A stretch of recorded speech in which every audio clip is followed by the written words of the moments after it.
Hello case അല്ല കൂടെ പുതിയൊരു വീസ് വന്ന കേസ് നമ്മൾ ആരാ ഇവിടെ അഗതിയായിട്ട് വന്നാൽ നോക്കി നമ്മുടെ പൂക്കി പൂക്കി പിന്നെ പ്രഗ്നൻ്റ് ആണ് കേസ് കടലേ പൂക്കി പ്രഗ്നൻ്റ് ആവുന്ന സമയത്ത് നമ്മുടെ വീട്ടിലോട്ട് വരത്തുള്ളൂ. അതാണ് അവിടെ പ്രത്യേകത. കേസ് പൂക്കിക്ക് നമ്മളിപ്പോൾ കുറച്ച് ചിക്കന് മീൻ എന്തോ ഇട്ട് കൊടുത്തു കേസ് അറിഞ്ഞൂടാ എന്തോ ഇട്ട് കൊടുത്തു കഴിക്കാൻ. പൂക്കി വന്നപ്പോൾ ഭയങ്കര സ്നേഹമായിരുന്നു. ഇപ്പോൾ ഇത് സ്നേഹം കൊള്ള ഞാൻ ഇട്ട് കൊടുത്തിട്ടേ ഇല്ലേ പൂക്കിക്ക് ഞാൻ കൊടുക്കാം. നീ ഇത്ര നേരം കൊടുത്തു തുടങ്ങിയതാ. ഇതെന്തുവാ ഇത് ഇല്ലാത്ത തോന്നിക്കളാ.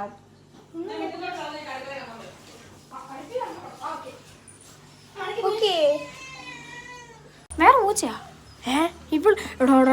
ഇത് സീനാവും. യെസ് ഇവരുണ്ടൊരു നല്ല മുടിഞ്ഞ അടിയായിരിക്കും. പോയാ അതാ നല്ല. അവള് വന്നതിന് ഗീസ് ഭയങ്കര അങ്ങോട്ടെറിയാനല്ല പറഞ്ഞേ എടാ അങ്ങ് ദൂരെ എറിയാനാ പറഞ്ഞ. ആ പൂച്ച പോയെന്ന് തോന്നുന്നു. ആളുടെ പേരെന്തായിരുന്നു? ഹരികനാണ്. എന്തായാലും നമ്മുടെ പൂക്കി എടാ പൂക്കിക്ക് ദേഷ്യം പിടിക്കും കേട്ടോ. എന്നിട്ട് നിന്നെ അടിച്ച് കൊല്ലും കേട്ടോ. എടാ ഒത്തിരി ചെയ്യണ്ട.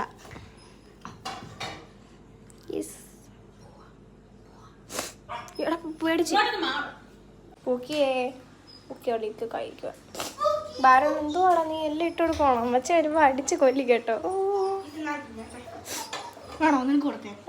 എനിക്ക് കൊടുക്കണം. എടാ പക്ഷേ ഇത് ഇങ്ങനെ കൊടുത്തതിനാ ഇത് കൊടുക്കാമില്ല. ഇത് കുറച്ച് നമുക്ക് പൂക്കിക്ക് ഇവിടെ ഒരു റൂം സെറ്റ് ചെയ്ത് കൊടുത്താലോ? അത് നല്ലൊരു ഐഡിയ. ഇന്ന് നമ്മൾ റൂം സെറ്റ് ചെയ്യുമ്പോൾ അതെ ഒരു റൂം നമുക്കൊരു ബ്ലാങ്കറ്റ് വേണം. ഇവളിവിടെ പ്രസേജ് കേട്ടെ. കുട്ടികൾ ഇവിടെ സന്തോഷമായിട്ട് നടക്കണേ. എനിക്കങ്ങനെ ഇഷ്ടമാണ്. പൂച്ചകൾ വന്ന് വീട്ടിൽ വന്ന് പ്രസേജ് ഇഷ്ടമാണ്. അതപ്പോൾ ക്യൂട്ട് കുഞ്ഞുങ്ങളെ കാണാമല്ലോ. യെസ് ഇവള് കഴിച്ച് കഴിയുമ്പോൾ ഇനി പോവും കേട്ടോ. ഒത്തിരി കഴിച്ച് കഴിയുമ്പോൾ പോവും. ചിലപ്പോൾ ഇവിടെ നിൽക്കത്തുള്ളൂ. ആരാടത്? അതാരടത്?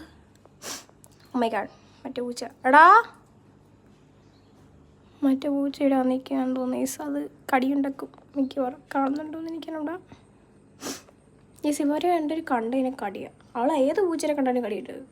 എന്നിട്ട് ആ പൂച്ച ഒരു പ്രാവശ്യം ഇവിടെ അടിയായിരുന്നു. ഏത്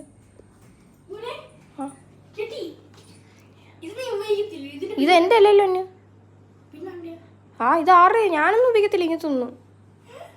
ഇതൊന്നും ആറയാ. എടാ ഇതെന്താ ഇങ്ങനെയൊക്കെ ഇരുന്നേ? എൻ്റെ പൊന്നു പറയണേ ഇത് അമ്മയുടെ ആയിരിക്കും. അമ്മ വേറെ എല്ലാം തുടങ്ങി.